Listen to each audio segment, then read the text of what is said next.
orang tua kita dulu itu punya filsafat yang luar biasa. Orang tua kita itu suka memagari kampungnya dengan pohon bambu. Jenengan titeni yang sepuh sian niku remen mageri desone ngangge pohon bambu. Kenapa?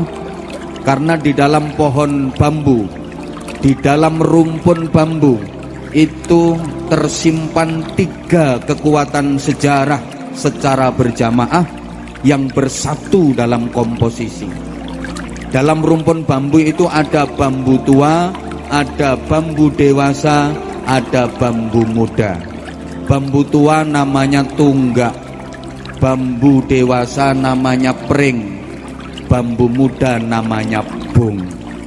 Maka dulu bangsa Indonesia ketika menatap masa depan untuk melawan penjajah, untuk mengusir penjajah, yang diajak bukan generasi tua, bukan generasi dewasa, tapi generasi muda.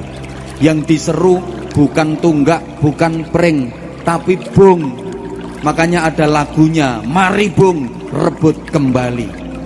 Bukan mari pring rebut kembali, bukan mari tunggak rebut kembali.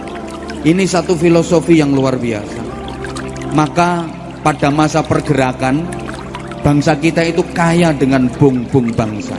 Ada Bung Karno, ada Bung Hatta, ada Bung Tomo, ada Bung Syahrir, ada Bung Anwar Zahid. Artinya kalian itu bung, anak-anak. Bung itu kalau ingin sukses harus menetapi 3 sifat. Maka kalau kalian memiliki 3 sifatnya bung ini, pasti kalian akan menjadi generasi harapan. Kalian mampu menjadi solusi dan berprestasi. Apa saja sifatnya bung?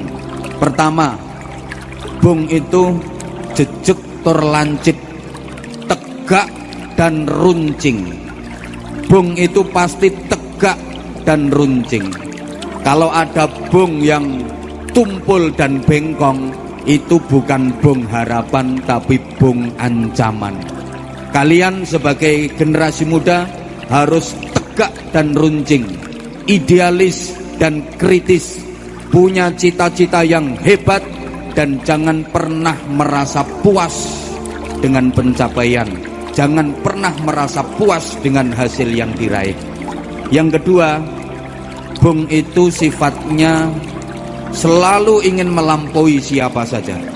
Jangankan bambu tua, bongkotan tunggak yang sudah rapuh, bambu muda, pring yang sudah tinggi menjulang harus bisa dilampaui, harus bisa disalib. Ini sifatnya bung. Maka kalian generasi muda harus bisa melampaui generasi tua dalam bidang prestasi. Kalian harus bisa menyalip. Kalian harus dinamis dan kreatif. Selalu ada peningkatan, selalu lebih baik. Hari ini harus lebih baik daripada kemarin, dan hari esok harus lebih baik daripada hari ini. To be excellent. Kalian harus jadi generasi yang perintis, bukan sekedar pewaris, yang pengais, bukan pengemis, generasi yang penggerak, bukan penggertak, generasi yang pelopor, bukan pengekor, generasi yang punya karakter, bukan yang karaten, generasi yang luar biasa, bukan yang biasa di luar, generasi yang terpelajar, bukan yang kurang ajar, generasi yang beradab, bukan yang biadab, yang mampu menjalani hidup secara realitas, bukan bangga dengan fasilitas. Yang ketiga, bung itu punya selubung, punya jaket yang tebal dengan bulu-bulu yang halus dan tajam.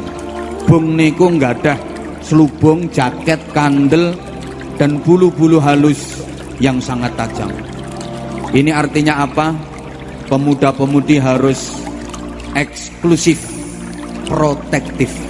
Eksklusif bukan dalam rangka sombong, bukan dalam rangka angkuh, tapi dalam rangka memahami kekuatan internal, bahwa saya belum teruji dalam sejarah, bahwa saya masih rapuh, saya belum siap terbuka, maka saya harus membungkus diri saya dulu supaya saya bisa berproses dengan aman, supaya saya bisa berproses dengan baik, bukan karena takut, bukan karena pengecut, tapi bisa membedakan antara taktik dengan takut, bisa membedakan antara nekat dengan berani, bisa membedakan antara sabar dengan pengecut.